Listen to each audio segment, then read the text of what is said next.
Zdravo. Do danas nisam objavio ni jedan video o velikom srpskom naučniku Nikoli Tesli, što je veliki greh. Prelistavajući dnevne novine, u zadnjih godinu dana nisam primetio ni jedan članak koji bi bilo vredno objaviti. Ovaj članak sam pronašao sasvim slučajno i mislim da ga treba pročitati.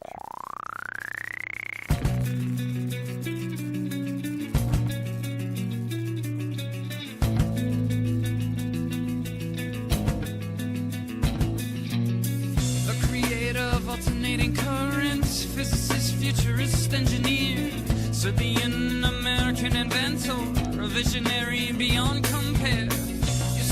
For Thomas Edison, overworked, underpaid, attempting wireless transmission, radios, telephones, X-rays. He's the greatest American inventor the world has ever known. He's the greatest Serbian inventor the world has ever known.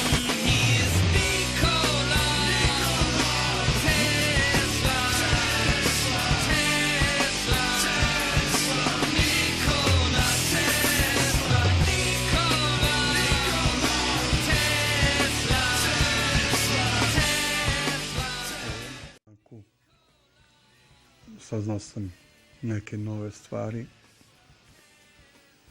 Nadam se da ste i vi. Toliko od mene. Pozdrav.